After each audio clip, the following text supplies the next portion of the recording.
Adam, we're going to shop here for a one-day build. Yes, it's a very exciting one today. Today's build is going to tackle something we haven't shown on the show before, which is model building and painting. Yes, and I have to thank you for this one because you know that I love spacesuits. And I had actually heard about this guy, Derek Stenning, and his artwork. And I own this book. I bought it a few months ago at a bookstore In Japantown. Yes, yeah, at the bookstore in Japantown. And then you told me that there's a model company making a garage kit based on his spacesuit kind of cosmonaut artwork. And I was like freaking out because I love spacesuits. This is a really cool company. It's called Industrial Mechanica, and Sean Charlesworth, the inventor, actually clued me into this. What they do is they find artists like Derek Stenning, people who do 2D art, graphic concept design, and do great art books like this. Like, I cannot recommend this book enough. It's gorgeous. Beautiful the artwork is luxuriously beautiful. But they're 2D. You know, it's just stuff like you find on DeviantArt or something really good. Industrial Mechanica puts these artists with sculptors, and there's a sculptor they work with called Gene Campbell, and he figures out how to turn just an image into a sculpture, a 3D sculpture, and then they make a kit, a garage kit out of it. For those who don't know, have you done garage kits on that? Yeah, right. So I mean, garage kit is basically like a model kit, except it's often higher end in terms of detail, lower end in terms of production. Yeah. These are small run kits where, I mean, they're probably, you only get about 50 castings out of a silicone mold. So they're doing small runs, and the sculpts in this kit are absolutely gorgeous. Right, it's not, they don't send it to China for tooling, you know, pay hundreds of thousands of dollars for something. This is the they sculptor. They make their own mold. Yeah, the themselves. sculptor finishes it in Sculpey, and they make silicone molds, and they pour them in urethane resin. And you can get a wide variance of quality in kits like this. So when we got the box in, and I got this kit, it's of this character here from Derek Stenning's book. This guy. You never know what you're going to get, right? Because each one's different. So you take out the pieces, and I've already started looking, and you get like, this is a base, and you have some body parts, and there's an instruction manual. Yeah, this is a fairly well-produced garage kit. Really nicely done, yeah. I totally agree. Assembly instructions here, and then, for example, let's take a look at this main body here. Obviously, unpainted, unprimed. What are the things you look for when you pick out a garage kit? When you open a garage kit, what are the small casting imperfections that to gauge the quality? Well, so there's a mold has to be in 2 or 3 parts to fit around a part this complex, which means there's always going to be flash, and that is plastic that shows you where the mold separator was. And mold making is an art form, and making those separations as minimal as possible is the goal of that art form. Hiding it. Hiding it totally. So at ILM, at Industrial Light and Magic, the mold room's goal was to turn out castings where all you needed to do to finish a part was use your fingernail to scratch off the flash. And that's hard to do. So when I pull out a garage kit, the first thing I look at on a part is how big are the mold separations. And on this, okay, right here is oh man. Yeah, mine. Oh, look at you. Okay. So this is actually quite interesting.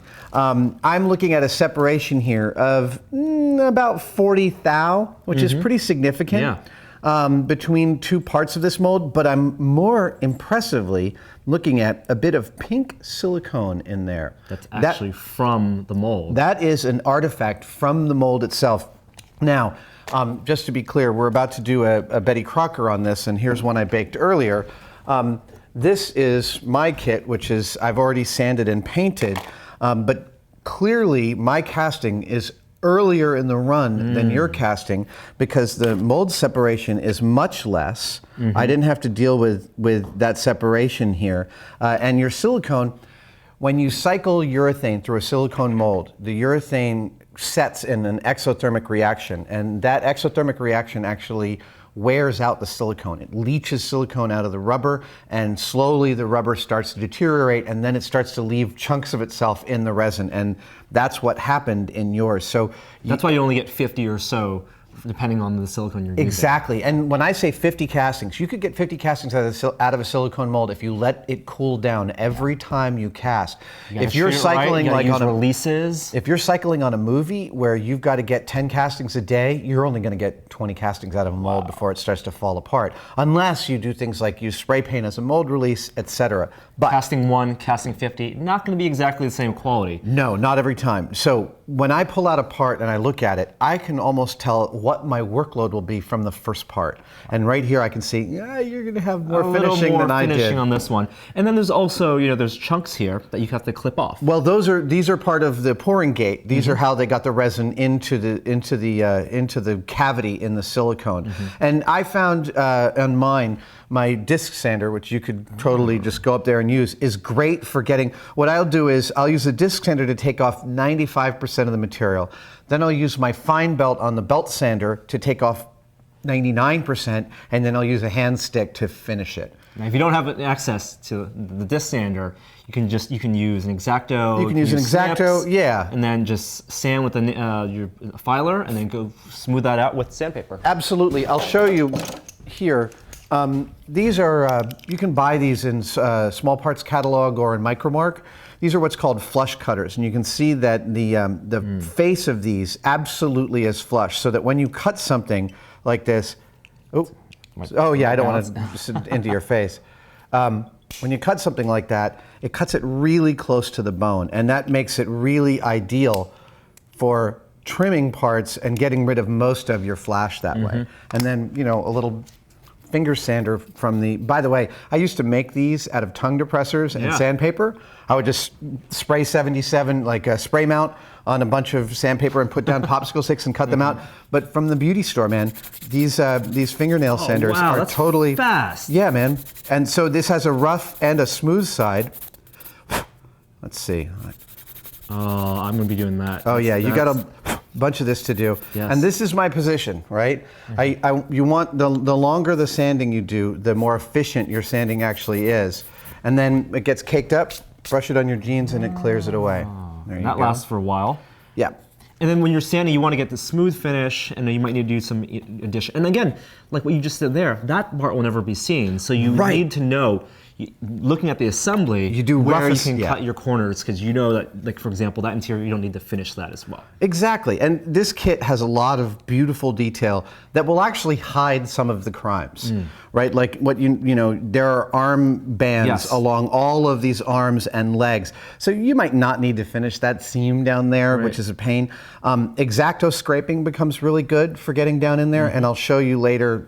I actually, on this kit, to get to some of the parts, I actually shaped an X-Acto blade in order to get some scrapability into interstices. Other things you might look for, maybe in the casting process, bubbles and like holes that you might need to fill, with Bondo or something. But this is a pretty clean kit. It is a darn clean kit. I believe they're using a slower set resin, and they might even be using a pressure chamber to do the casting. And what you use a pressure chamber for is it actually puts the casting under pressure while it's setting, and that takes any bubbles that might exist there and makes them super small.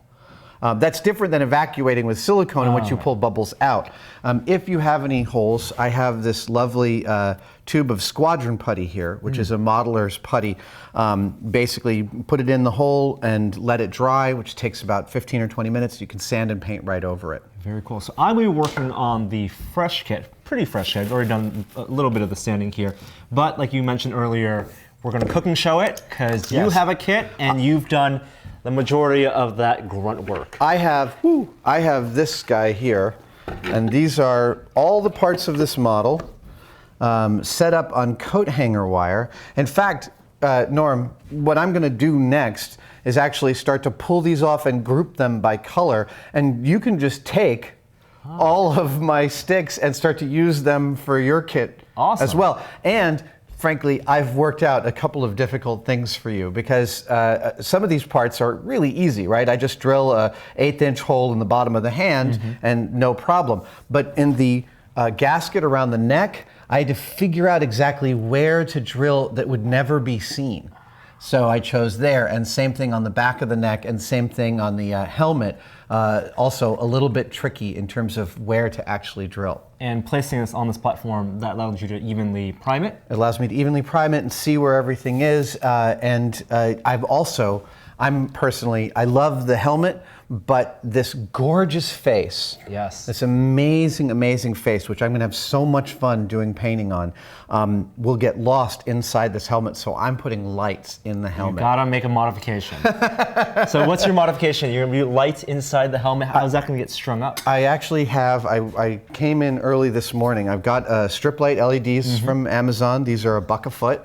And I am going to put them underneath the helmet on the inside there, and you'll never see them. They'll just add a glow. And then I worked out, I have a hole through the back of the head, a hole through the center of the body, going down through the leg, and then down through this foot that goes all the way into the base.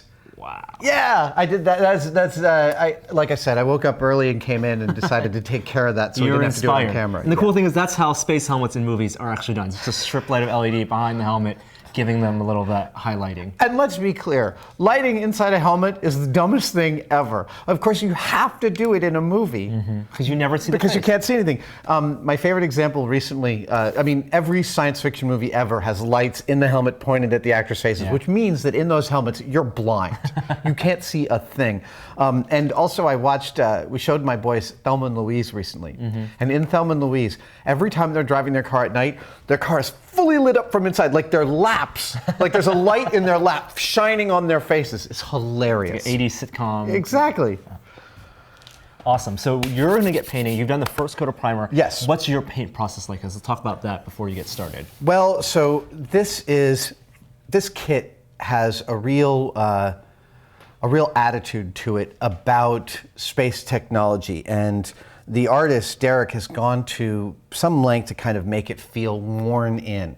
And it's gorgeous in the same way that sort of Alien spacesuit is gorgeous, because it doesn't look like I'm from NASA and I'm in this perfectly beautiful suit. This is like, I'm Cosmonaut, I am in the worn out suit handmade by comrades, right? So I'm going to group these by color. I'm not necessarily going to follow this exact color scheme. I think I'm going to go more yellow on the suit. So my base coats on the whole suit will be in lacquers. That's model lacquers, and I use this brand Flowcool, which when you thin it with lacquer thinner and run it through an airbrush, dries almost instantaneously. Oh, that's important. And then I'm going to go over that with washes of oil paints in order to pull out textures and things you can't see in this.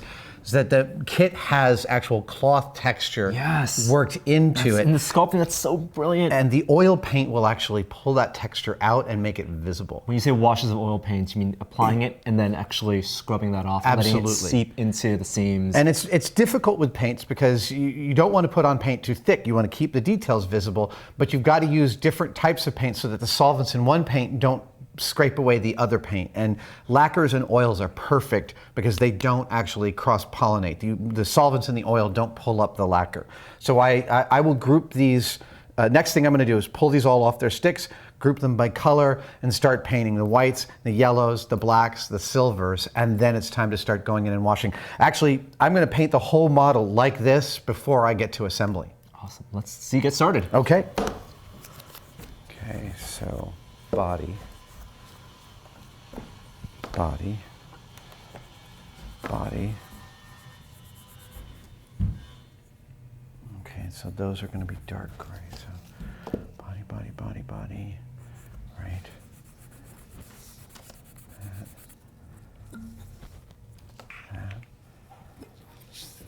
That.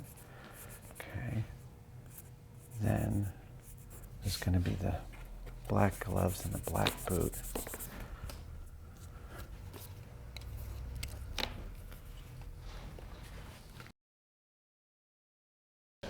Oh, cool, Norm. This is great.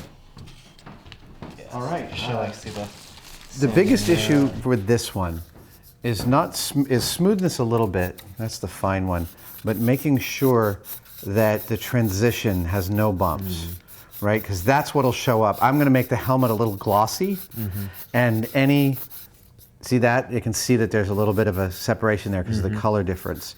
So I'm going to sand not like this because I'll get a flat spot, but I'm going to sand like this to make sure that I keep that contour really nice. And this is as fine as you went? Yes, this is totally fine. Primer will cover all those scratch crimes. Yeah, totally. Yeah, that should be good. Oh yeah, see that little bit right there? Yeah, so again, it's just coming in. I also hold it like this because when you end up doing this, it hurts your hand after a while. So I always do this kind of, I have like 4 different ways to hold stuff in my hand so to keep my carpal tunnel from happening. Very cool.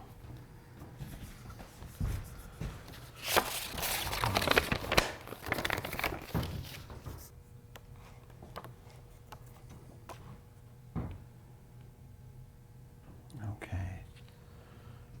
All right, copy that. All right. CSX yellow. That's for that. The boots are going to be CSX black. The gloves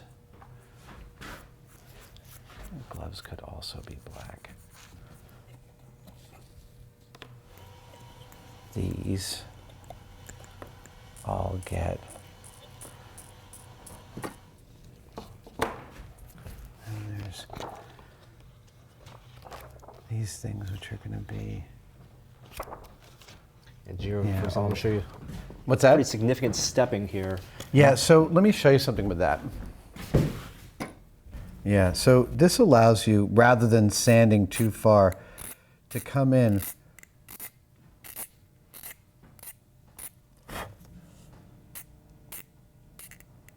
with a minimal loss of material. You're scraping with an X-Acto blade along the step. And doing a very light passive sanding over after that. Yeah, and it gives you a lot more control than the sanding does, especially with all this contouring. That you don't want to start losing a whole crap ton of the detail, right? So the X-Acto gives you that sort of fine control over that. I may mix that a little bit. Okay. All right, so.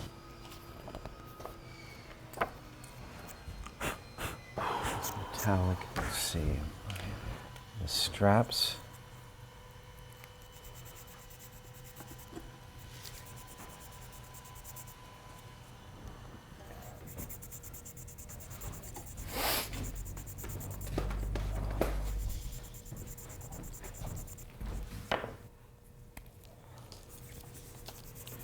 And there's the head, which is like all bets are off.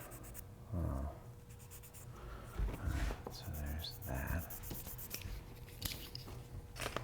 Yellow with a lighter yellow. Okay, concrete. That's what I want. Where's concrete? Yeah, that's fucked up color. Okay.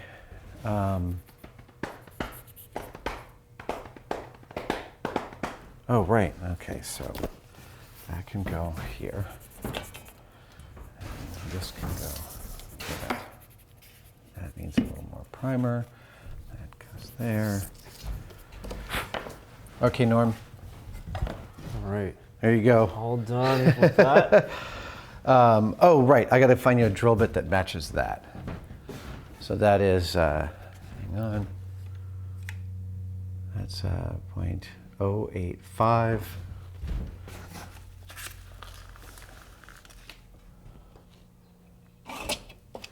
Number 44. Bam. Black, black, black, black. Gray, gray, gray. I don't know yet. White. Gunmetal. This is all part of the same thing. Oh, and the base. So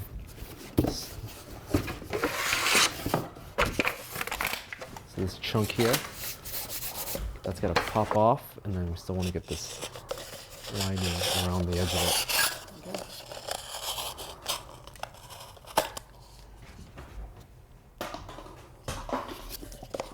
One bit at a time.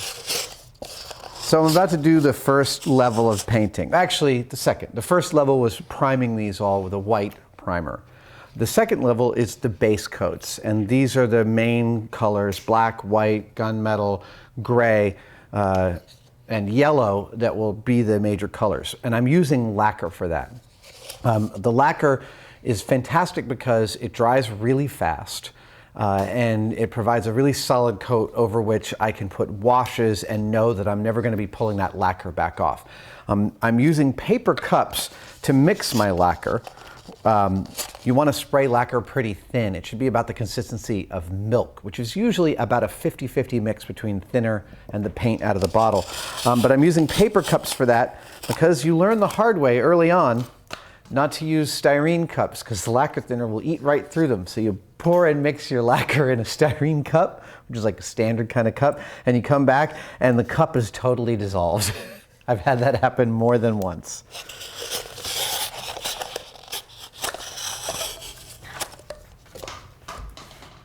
Okay, stir sticks.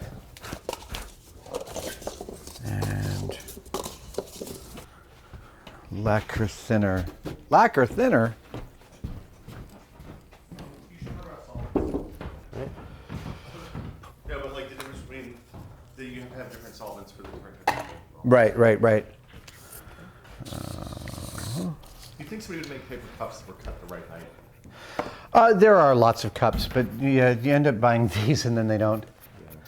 Drinking fountain cups are often pretty good.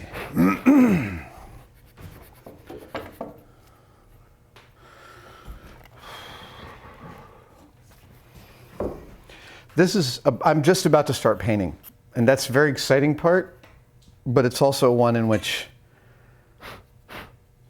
you can't go too fast. So I'm trying, before I start pouring paint into my airbrush, I'm just making sure I have everything I need and it's all buttoned down. Thinner, paint, stir sticks, everything. It's still gonna be a few minutes before I get this right. Oh, right, concrete. Where's concrete? That's There. right.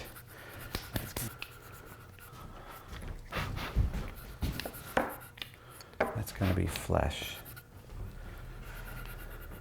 All right, let's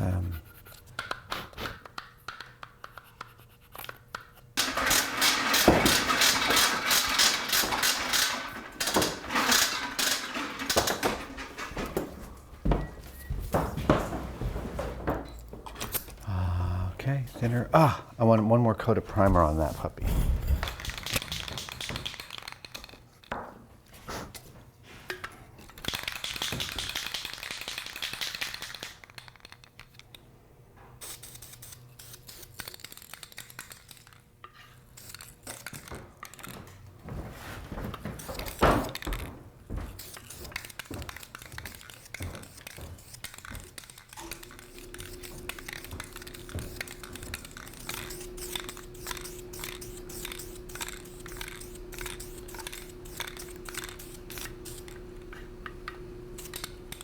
Come on.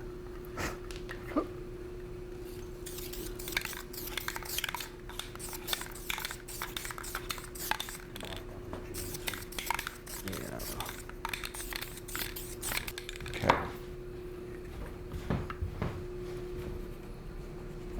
Are you using the X-Acto yet? X-Acto, yeah. Yeah, cool.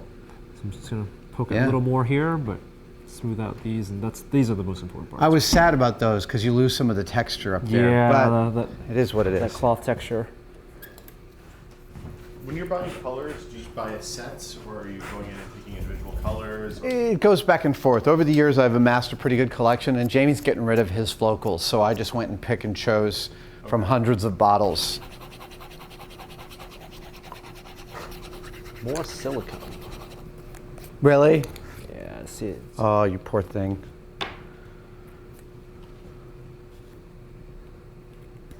One of the things I really like about lacquers is that they dry incredibly fast, as I said.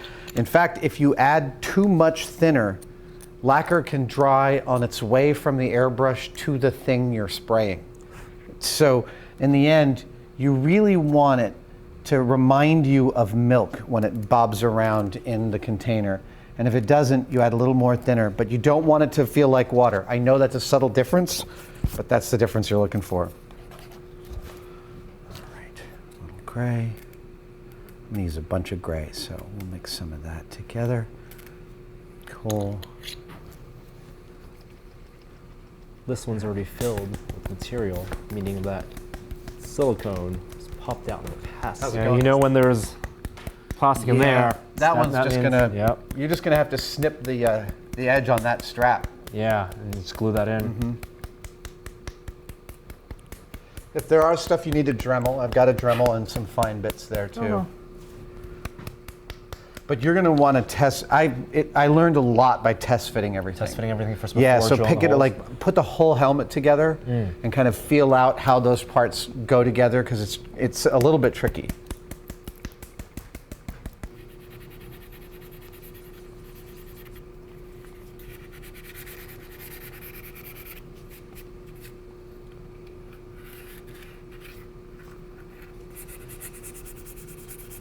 Spin tone.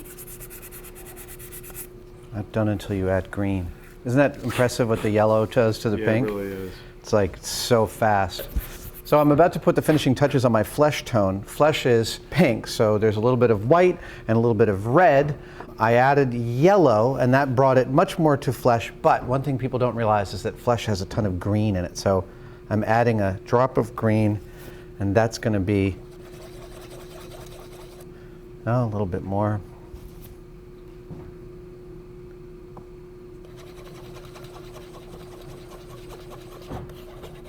There we go. That is a nice flesh tone right there.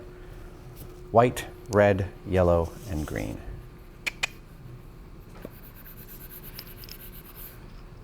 There are a lot of different kinds of airbrushes. There are very expensive ones and there are very cheap ones. And when I first got to Industrial Light and Magic, I had a nice expensive double action, which meant that I could control both the on-off and the degree of flow. None of the ILM painters have double action airbrushes. This is more trouble than it's worth. Simple single action airbrush is totally sufficient for 99% of painting models. I always start with a little bit of thinner just to make sure my airbrush flows clean. Good. That's excellent.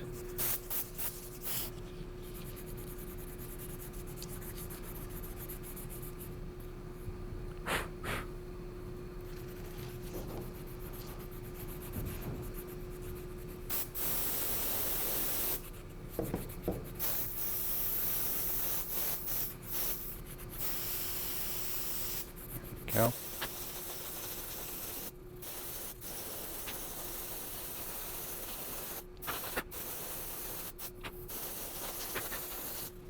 I fully recognize that you can see my primer hasn't perfectly covered my model, but this model is meant to be weathered, so I consider that a bonus, not a bug. If I was doing a museum quality, perfect as issued car, I wouldn't let that stand, of course.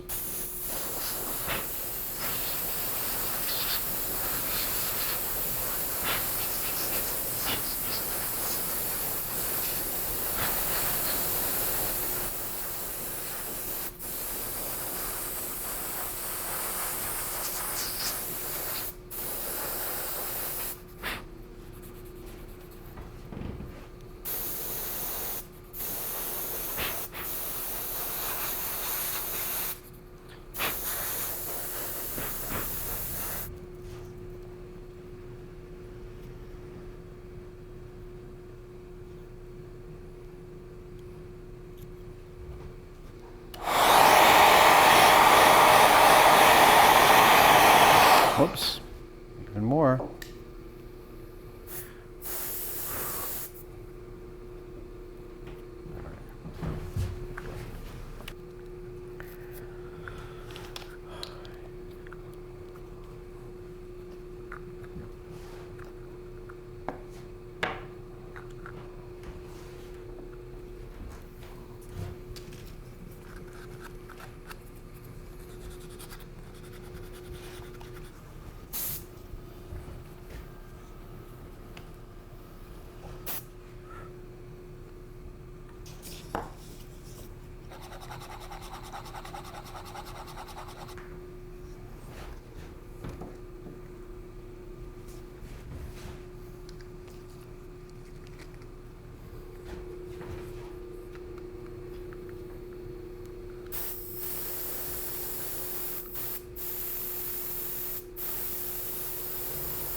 is so cool.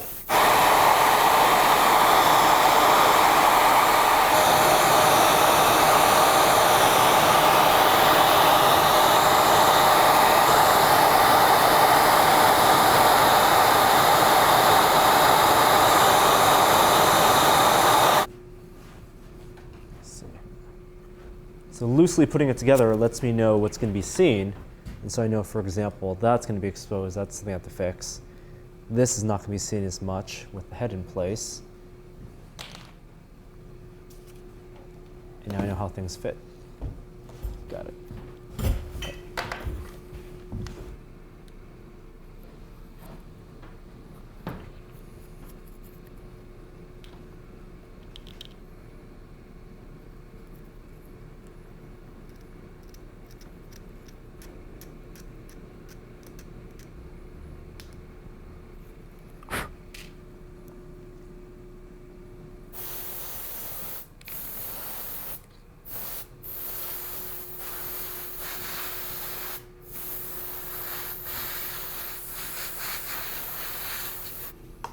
And Adam, no sweat, just drill straight up.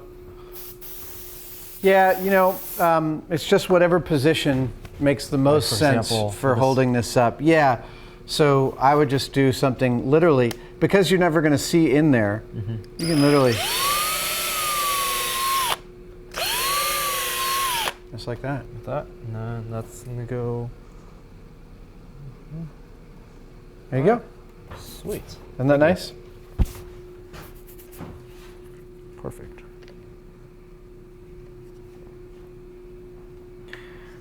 This one.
All right, we're going to get some black primer on those because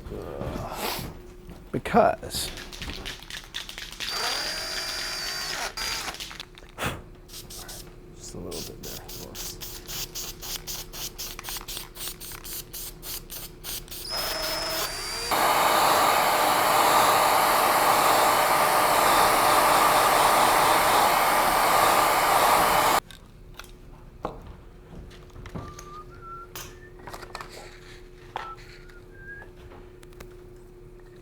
yeah, that's kind of cool.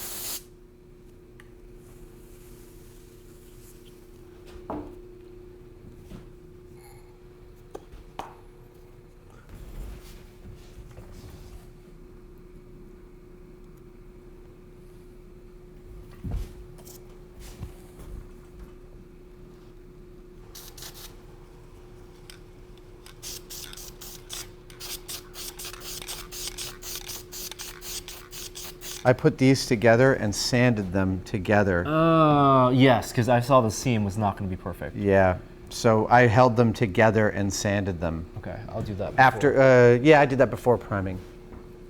Yeah, isn't that a great color inside? Especially when I hit that with a wash, it's just gonna boop. And concrete pop. is the right thing. And you kind of want this, the whole thing kind of looks like it's a concrete statue. I'm using concrete all over the place in little spots, yeah.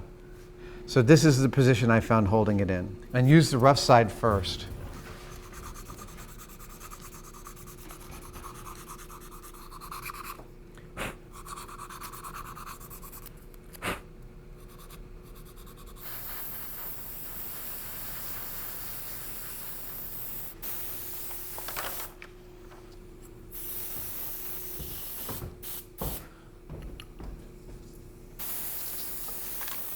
All right, Adam, I have my pieces sanded and they're looks mounted great. onto the board. And you gave me some great tips about finding where the pieces match up, where the connecting pieces. That's where people want to notice. Yes. So primer. Primer. Now this is all resin straight out of silicone. And primer is a totally vital part of the painting process. The primer, well, let's say, these resin parts come out of a silicone mold with little trace amounts of silicone on them.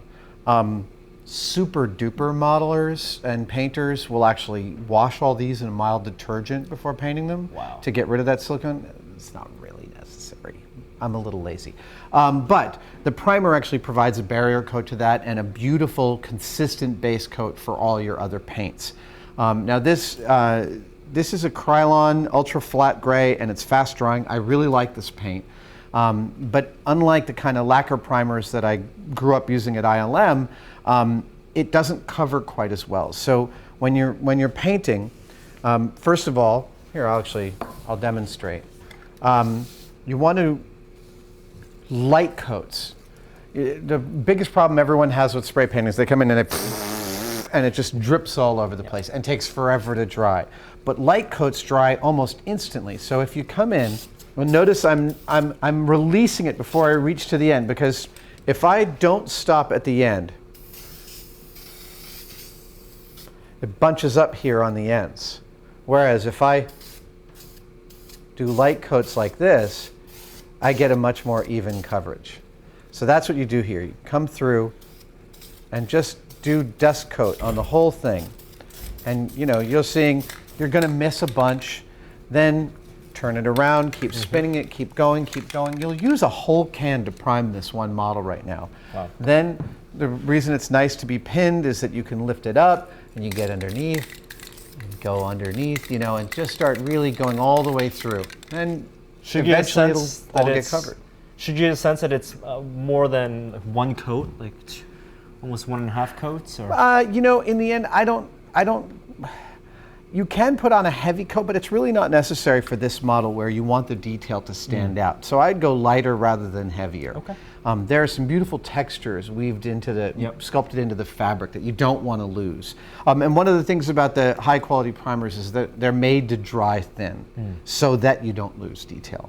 But even still, you want to go real gentle into that. Got it. Have fun. Good luck.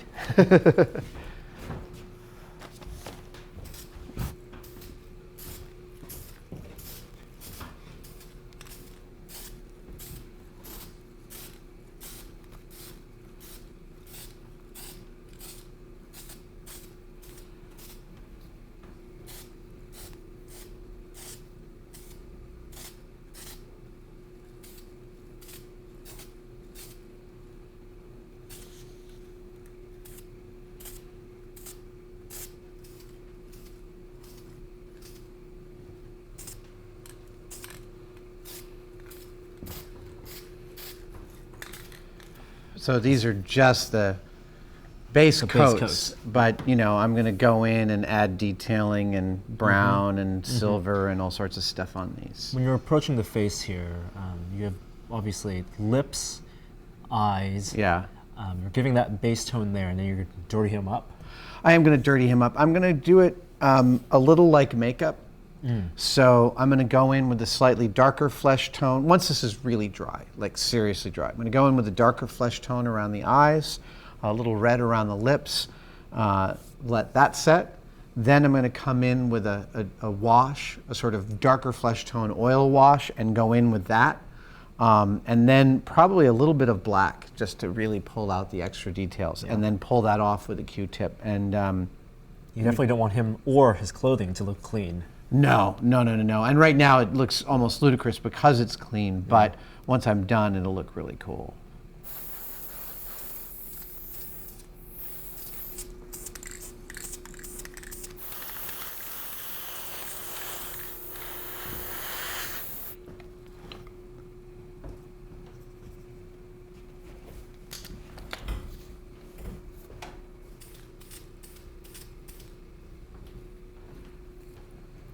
So Adam, at this point, I'm just looking around to see if I have full coverage, and that's it? Yeah, and you can let it sit for a few minutes and come back because you'll probably find you missed a bunch. I always do.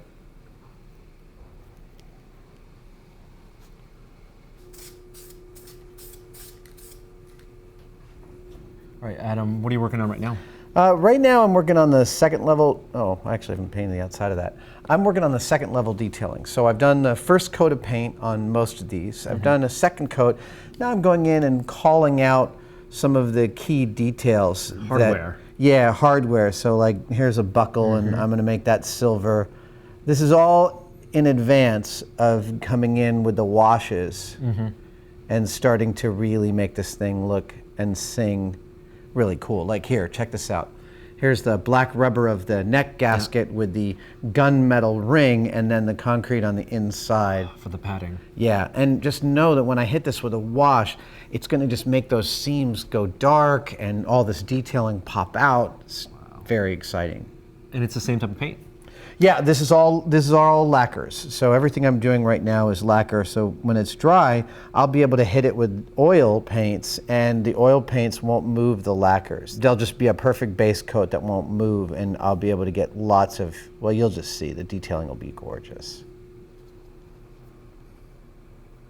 All right, Adam, where are you at right now? Okay, this is the most exciting part of the whole project. Okay. I have primed everything. I have painted everything. I have added the secondary detail color. Now it's time to make it all gel, and that's with the washes and the weathering. So I'm starting out to do a raw sienna wash on the yellow jumpsuit that makes up his main spacesuit, and I'm hoping that adds a lot of texture. If it doesn't, I can strip it back off and go with a darker burnt sienna or even a black. There's all sorts of different washes I'm going to use on each of these. I'm going to use a brown wash on the boots, nothing on the gloves, probably a lighter white wash on these gray parts to make the color stand out, a darker brown wash on the helmet liners and the hoodie on his helmet, probably a white wash and then maybe a brown wash on the face to kind of bring it in. I've got some reds, so I'm going to do the lips and all of that on the face. Then there's some of the black washes on the machine parts, right? Like the ball that he stands on. Yeah.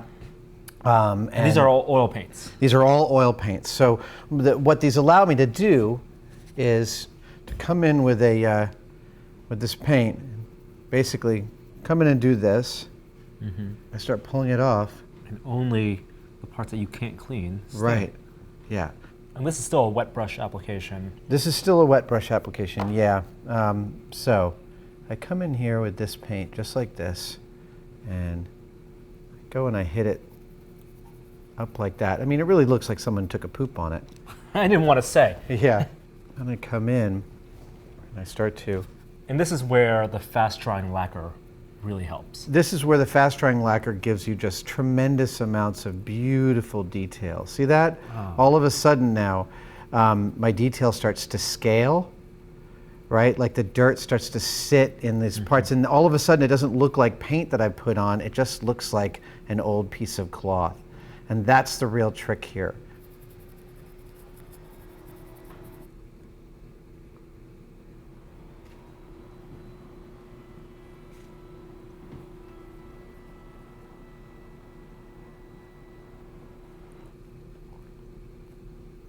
Oh, that'll do it.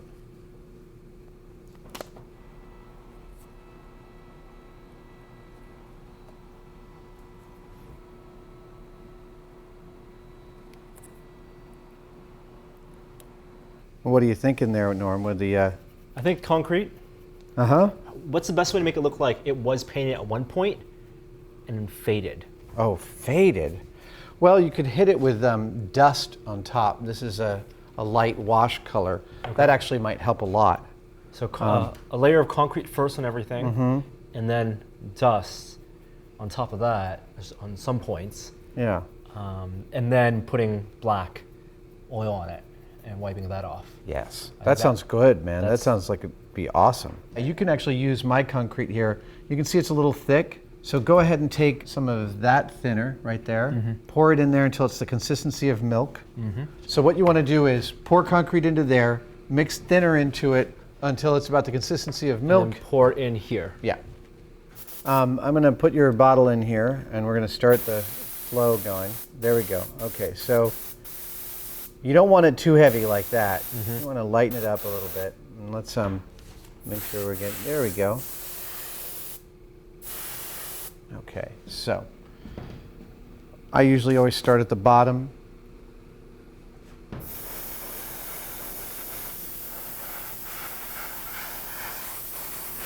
Yeah, man, that's definitely concrete. So basically you can control the flow by how far down you press. Right, you can do real light here, or you can hog at it. And the lacquer is very forgiving. You'd be hard pressed to get this to drip at all. And then come back in and do the top. There you go. Now, frankly, that's handleable. That's how fast the stuff dries. So fast. It's not super dry, but that's dry enough to like put down and move on to the next piece. Yeah. Oh my goodness.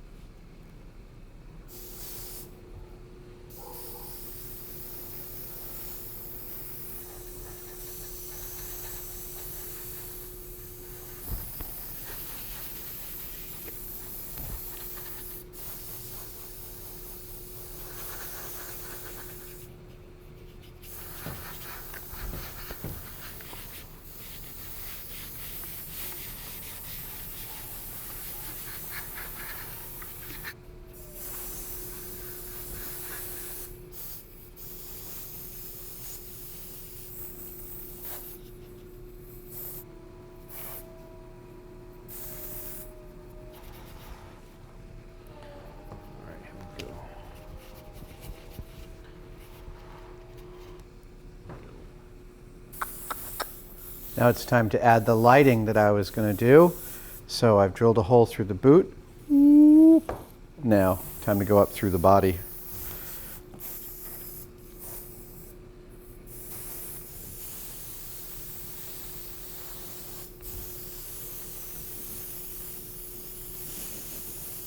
Come on. There we go.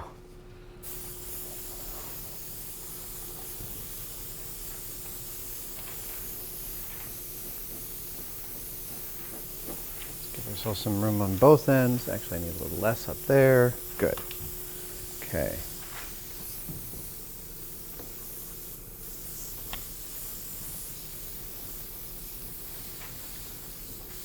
Good. Okay, so now I can do.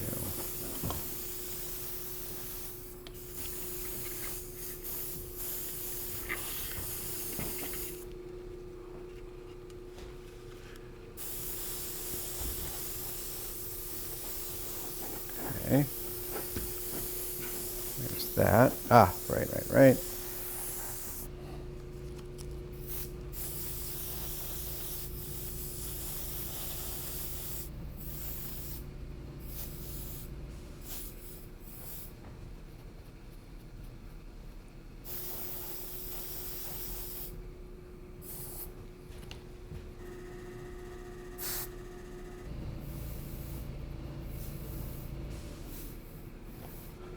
All right, Adam. Yes, sir. I think I am concreted up. Oh, that's beautiful. It's a tribute to our great comrade. Wow. So what can I do at this point? I think I want to add aged concrete, which you had in the lacquer at some point. I would do that after he's assembled. Okay. I would add the aged concrete after he's assembled. So am I at an assembly point I right think now? you're at an assembly point now.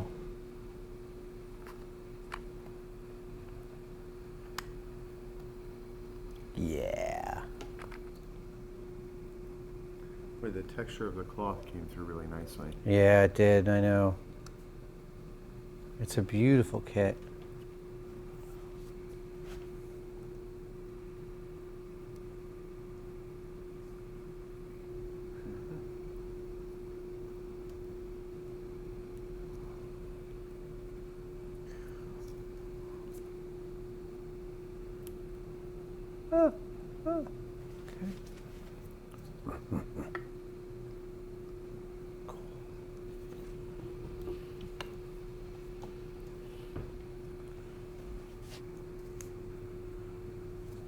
Then I can put that in.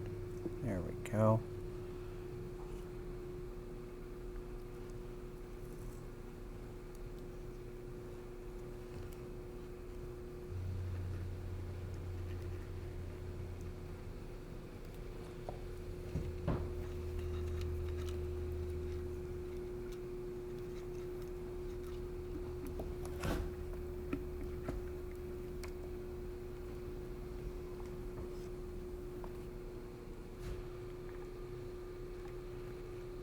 Cool. Dang. And this one.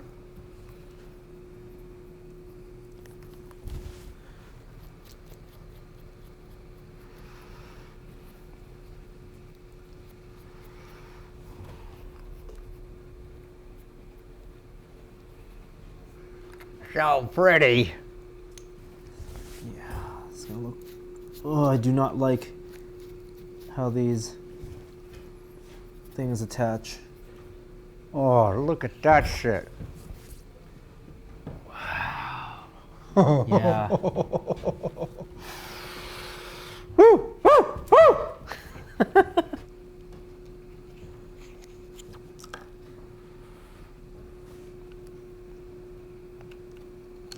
There you go. You stay right there.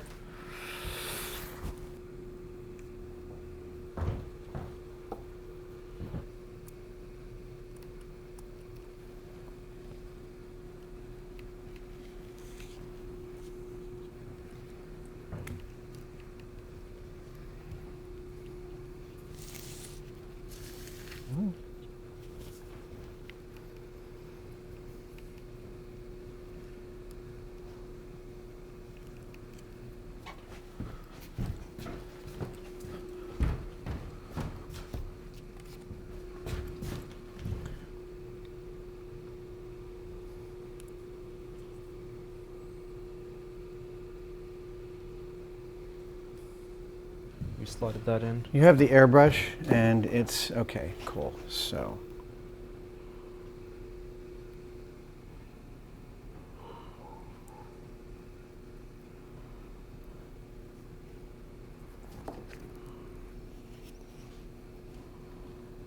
Yeah.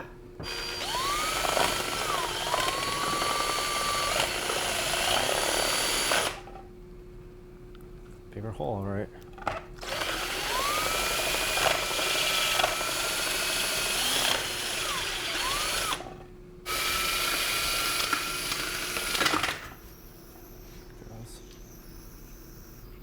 It's boring. Come on.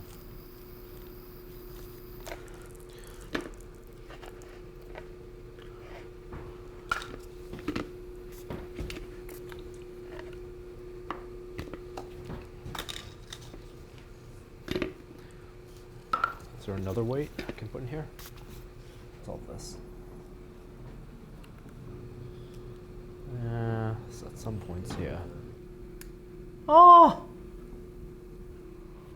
Oh! Yeah. But Let's see if this is just enough weight-wise.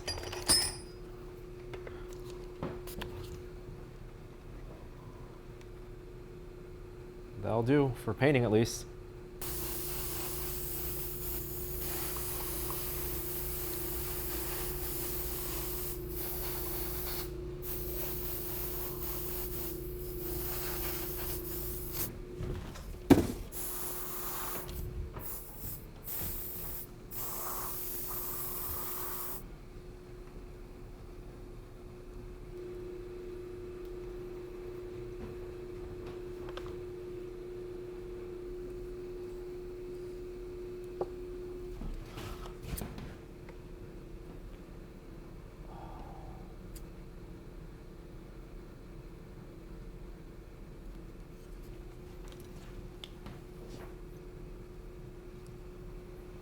Stay put, you little scamp.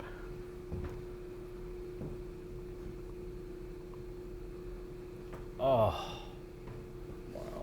Wow. There it is. That's the final touch. Wow. That took longer than I thought it would. Still one day. Let's walk through what you did. Okay. So you installed electronics there. I installed Lights. electronics, and the electronics actually go back through his head, into his body, all the way down through his foot, into here, to a dimmer, so I can make the lights brighter or dimmer. Right? I think bright is really good. And the base you added is smart because it weighs the whole thing down. Yes, and the base is a piece of MDF, which I've pulled vacuum form plastic over, and then this is just a piece of wrench shape, and this little pot for the LEDs was something I had lying around. Then, after priming everything, I gave it a base coat. Yellow for the suit, a lighter yellow for the straps, black for the gloves and boots, brown for the pack, gray for the front and back things that are numbered 1 through 6, whatever those are. Then I started adding washes and also assembling at the same time. And the washes, most of the washes are oil-based. And because I was using gloss lacquers, the oil base was actually behaving badly and pulling some of that off. So for the face, I actually did a set of acrylic washes. You know, flesh tones, again, white, red, green, along with some black laid in there. And then I made this clear acetate plant a little smaller than the one in the kit. They have it larger, I made it smaller. That's beautiful. That is a magnificent kit. And it's something that can be appreciated from 360. Yeah, it's a pretty stunning. I got some little tweaks to do on the wires to make them super smooth, but dude, for a garage kit, that's about as lovely as I've ever seen. That's awesome. That's amazing, Adam. I have a lot more work to do on mine. I think I'm gonna do some acrylic. Okay. The wash. Yeah. We'll do that later, but mine is the statue in tribute of this hero. Well, thank you, Adam, for inviting us into your shop for a one-day model project. Totally. We should build more kits. We should build more kits. This was So much fun. so much freaking fun. What a magnificent piece. See you guys next time. Bye, guys.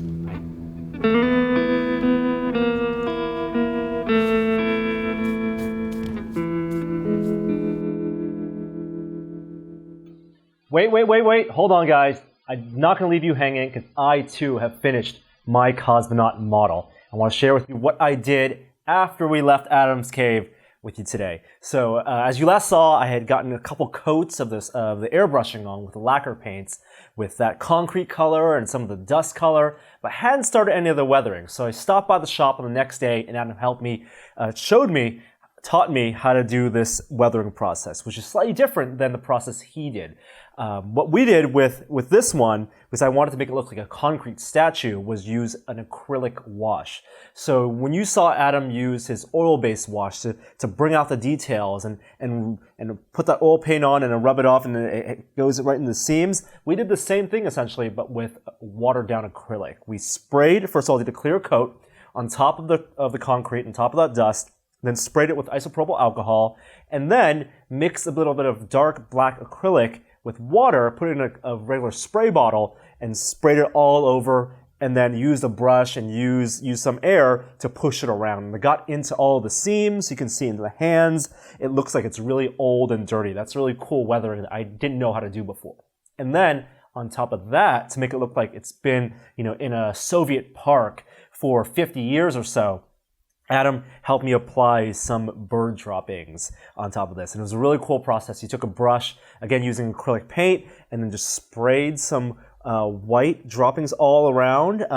And the trick was to make it uneven, try to tell a story. So we imagined that birds would, for example, sit on top of this cable here. And so they would drop just more on this leg and maybe on top on the helmet here, and also all on this concrete base here, as if someone was cleaning it over the years.